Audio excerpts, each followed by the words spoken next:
അസ്സലാമലൈക്കും dear friends. ഇന്നത്തെ നമ്മുടെ റെസിപ്പി ഒരു വെറൈറ്റി പലഹാരമാണ്. നമ്മുടെ ഈ വീഡിയോ കണ്ടുകൊണ്ടിരിക്കുന്ന സമയത്ത് നിങ്ങൾക്ക് ഇഷ്ടപ്പെടുകയാണെങ്കിൽ ഒന്ന് ലൈക്ക് ചെയ്തേക്കണേ. അതുപോലെ തന്നെ നമ്മുടെ ഈ ചാനൽ ആദ്യമായിട്ട് കാണുന്നവരും ഇതുവരെയും സബ്സ്ക്രൈബ് ചെയ്യാത്തവരും പ്ലീസ് ഒന്ന് സബ്സ്ക്രൈബ് ചെയ്തേക്കണേ. ഞാനിടുന്ന വീഡിയോസ് ഉടനടി കിട്ടുന്നതിനായി സബ്സ്ക്രൈബ് ബട്ടന്റെ തൊട്ടടുത്ത് കാണുന്ന ബെല്ലൈക്കൺ കൂടി ക്ലിക്ക് ചെയ്തിട്ട് ഓൾ എന്ന ഓപ്ഷൻ എനേബിൾ ചെയ്യാനും മറക്കല്ലേ. ആദ്യം തന്നെ ഇതിന് വേണ്ടിയിട്ട് ഞാനിവിടെ 1 കിലോ പച്ചമാങ്ങ നല്ലതുപോലെ കഴുകി എടുത്തിട്ടുണ്ട്. ഇപ്പൊ തൊലിയെല്ലാം മാറ്റിയ മാങ്ങ ഇതാ ഇതുപോലെ ചെറിയ പീസുകളായിട്ട് ഇതാ കട്ട് ചെയ്തെടുത്തിട്ടുണ്ട്. ഈ ഒരു രീതിക്ക് ചെറിയ പീസുകളായിട്ട് ഇതാ ഇതുപോലെ കട്ട് ചെയ്തെടുത്തിട്ടുണ്ട്. ഇനി നമ്മൾ കട്ട് ചെയ്തെടുത്ത മാങ്ങ ഒരു കുക്കറിലേക്ക് ഇട്ട് കൊടുക്കുക. ഇനി ഇതിലേക്ക് 1 കപ്പ് വെള്ളവും കൂടി ഒഴിച്ചു കൊടുക്കാം. 250 ml കപ്പിന് 1 കപ്പ് വെള്ളമാണ് ഒഴിച്ചു കൊടുക്കുന്നത്. ഇനി കുക്കർ അടച്ച് ഹൈ ഫ്ലെയിമിൽ 1 വിസിൽ കേൾക്കുന്നത് വരെ ഈ മാങ്ങ ഒന്ന് വേവിച്ചെടുക്കാം. ഇപ്പൊ ഇതിന്റെ ആവിയൊക്കെ മുഴുവനും ഇതാ പോയിട്ടുണ്ട്. ഇപ്പൊ മാങ്ങയെല്ലാം നല്ലതുപോലെ ഒന്ന് വെന്ത് കിട്ടിയിട്ടുണ്ട്. ഇനി ഇതിന്റെ ചൂടെല്ലാം മാറാൻ വേണ്ടിയിട്ട് ഒരു പാത്രത്തിലേക്ക് മാറ്റാം. ഇപ്പൊ വേവിച്ചെടുത്ത മാങ്ങയുടെ ചൂടെല്ലാം മാറിയിട്ടുണ്ട്. വേവിച്ചെടുത്ത് ചൂടെല്ലാം മാറിയ മാങ്ങയുടെ പൾപ്പ് ഒരു മിക്സിയുടെ ജാറിലേക്ക് ഇട്ട് കൊടുക്കാം. ഇനി ഇതിലൊട്ടും വെള്ളമൊന്നും ഒഴിക്കരുത്. വെള്ളം ഒഴിക്കാതെ തന്നെ ഇത് പേസ്റ്റ് രൂപത്തിൽ ഒന്ന് അരച്ചെടുക്കാം. നമ്മൾ ആവശ്യത്തിന് വെള്ളം ഒഴിച്ചാണ് ഇത് വേവിച്ചെടുത്തിട്ടുള്ളത്, അതുകൊണ്ട് വെള്ളം ഒഴിക്കേണ്ട ആവശ്യമില്ല. ഇപ്പൊ നല്ല പേസ്റ്റ് രൂപത്തിൽ ഇത് അരച്ചെടുത്തിട്ടുണ്ട്.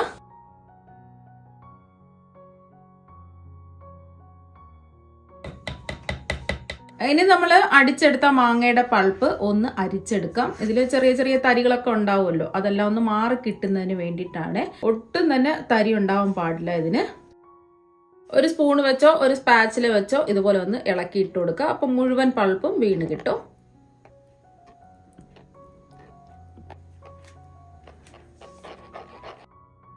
ഇപ്പൊ മാങ്ങയുടെ മുഴുവൻ പൾപ്പും ഇതാ അരിച്ച് എടുത്തിട്ടുണ്ട്.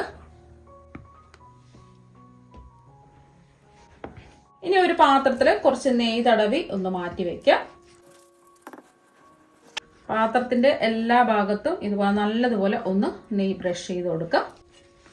ഇനി അരിച്ചെടുത്ത മാങ്ങയുടെ പൾപ്പ് ഒരു പാനിലേക്ക് ഒഴിച്ചു കൊടുക്കാം.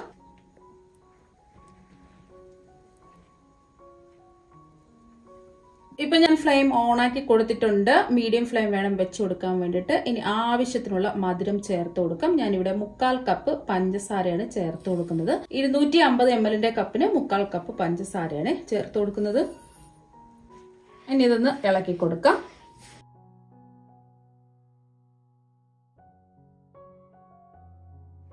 പഞ്ചസാരയും കൂടി ചേർത്ത് കഴിയുമ്പോൾ കുറച്ചൊന്ന് ലൂസ് ആവും. നമ്മൾ ഇതിലൊട്ടും തന്നെ വെള്ളമൊന്നും ചേർക്കുന്നില്ല.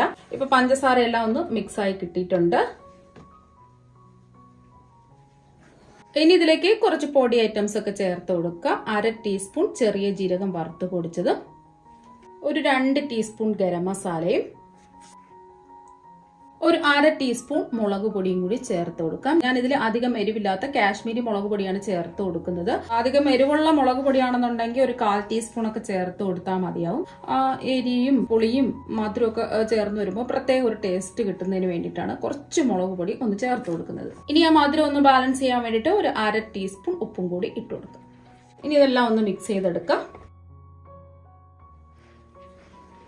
ഗരം മസാലയ്ക്ക് പകരം നിങ്ങൾക്ക് ചാട്ട് മസാല ഉണ്ടെന്നുണ്ടെങ്കിൽ 1 ടീസ്പൂൺ ചാട്ട് മസാല ചേർത്ത് കൊടുത്താലും മതി.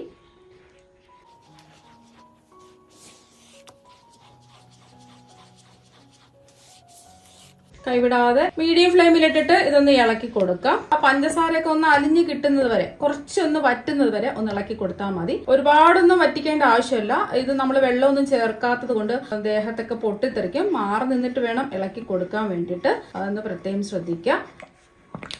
ഇപ്പൊ നമ്മൾ 5 മിനിറ്റ് ആയി ഇതാ ഇളക്കി കൊടുക്കാൻ തുടങ്ങിയിട്ട്.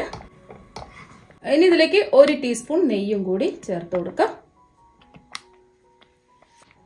ഇനി ഒന്ന് മിക്സ് ചെയ്ത് കൊടുക്കാം. 1 മിനിറ്റും കൂടി ഒന്ന് ഇളക്കി കൊടുക്കാം.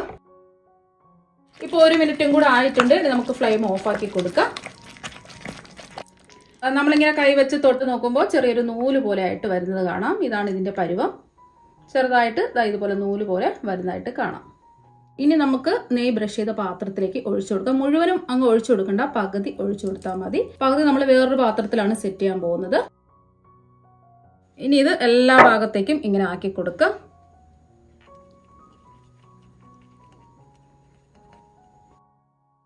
ഇപ്പൊ എല്ലാ ഭാഗത്തും ഒരുപോലെ കിട്ടിയിട്ടുണ്ട്. ഇനി ഡ്രൈ ആയി കിട്ടുന്നതിന് വേണ്ടിയിട്ട് ഇത് മാറ്റി വെക്കാം. ഇനി നെയ്യ് തടവിയ അടുത്ത പാത്രത്തിലേക്ക് മുഴുവനും ഒഴിച്ചു കൊടുക്കാം. ഇനി എല്ലാ ഭാഗത്തേക്കും ഇങ്ങനെ ആക്കി കൊടുക്കാം. ഇപ്പൊ 2 പാത്രത്തിൽ സെറ്റ് ചെയ്ത് വെച്ചിട്ടുണ്ട്. ഇനി ഇത് ഡ്രൈ ആയി കിട്ടുന്നതിന് വേണ്ടിയിട്ട് ഒന്നുകിൽ ഫാനിന്റെ കീഴിൽ വെക്കുക, അല്ലെങ്കിൽ സൂര്യപ്രകാശത്തിൽ വെക്കുക. സൂര്യപ്രകാശത്തിൽ വെക്കുകയാണെന്നുണ്ടെങ്കിൽ പൊടിയൊന്നും അടിക്കാതിരിക്കാൻ വേണ്ടിയിട്ട് ഒരു തുണി കൊണ്ട് മൂടിയിട്ട് വേണം വെക്കാൻ വേണ്ടിയിട്ട്. ഇപ്പൊ ഞാനിവിടെ 3 ദിവസം കൊണ്ട് ഫാനിന്റെ കീഴിൽ വെച്ച് ഉണക്കി എടുത്തിട്ടുള്ളതാണ്. നല്ല സൂര്യപ്രകാശമുള്ള സമയമാണെന്നുണ്ടെങ്കിൽ ഒരു 2 ദിവസം കൊണ്ട് തന്നെ ഇത് ഉണങ്ങി കിട്ടും. ഫാനിന്റെ കീഴിൽ വെക്കുകയാണെന്നുണ്ടെങ്കിൽ 2-3 ദിവസം കൊണ്ട് തന്നെ ഇതുപോലെ ഉണങ്ങി കിട്ടും. അപ്പൊ നമ്മൾ 1 വർഷം വരെ ഒക്കെ സൂക്ഷിച്ച് വെക്കുകയാണെന്നുണ്ടെങ്കിൽ 4-5 ദിവസമെങ്കിലും വെയിലത്ത് വെച്ച് ഉണക്കിയെടുക്കുക. ഇത് ഒട്ടിപ്പിടിക്കാതെ നമ്മൾ തൊട്ട് നോക്കുമ്പോൾ നല്ല ഡ്രൈ ആയിരിക്കണം. അതാണ് ഇതിന്റെ പരുവം. ഇനി ഇത് നമുക്ക് പാത്രത്തിൽ നിന്ന് ഇളക്കിയെടുക്കാം. പാത്രത്തിൽ നെയ്യ് ബ്രഷ് ചെയ്ത് കൊടുത്തതുകൊണ്ട് വിടിയിച്ച് കൊടുക്കേണ്ട ആവശ്യമൊന്നുമില്ല. പെട്ടെന്ന് തന്നെ ഇളകി കിട്ടും. കൈവച്ച് ഇതുപോലെ അങ്ങ് വലിച്ചങ്ങ് ഇളക്കിയെടുത്താൽ മാത്രം മതി. നല്ലോണം ഉണങ്ങി കിട്ടിയതുകൊണ്ട് വലിച്ചങ്ങ് എടുക്കാവുന്നതേ ഉള്ളൂ. ഇപ്പൊ കണ്ടില്ലേ, ഈസി ആയിട്ട് ഇത് ഇളകി കിട്ടിയിട്ടുണ്ട്. ഇപ്പൊ കണ്ടില്ലേ, പാത്രത്തിൽ നിന്ന് ഒട്ടിപ്പിടിക്കുകയോ മുറിഞ്ഞു പോയോ ഒന്നും തന്നെ ചെയ്തിട്ടില്ല. അടിപൊളിയായിട്ട് ഇളകി വന്നിട്ടുണ്ട്. ഇനി ഇത് ഇഷ്ടമുള്ള ഷേപ്പിൽ നമുക്ക് കട്ട് ചെയ്തെടുക്കാം. ഞാനിവിടെ ഒരു ചെറിയ റെക്ടാംഗിൾ ഷേപ്പിലാണ് കട്ട് ചെയ്തെടുക്കുന്നത്. കട്ട് ചെയ്യുമ്പോഴും പൊടിഞ്ഞോ ഒട്ടിപ്പിടിക്കുകയോ ഒന്നും തന്നെ പോവില്ല. നല്ല അടിപൊളിയായിട്ട് ഇതാ കട്ട് ചെയ്ത് എടുത്തിട്ടുണ്ട്.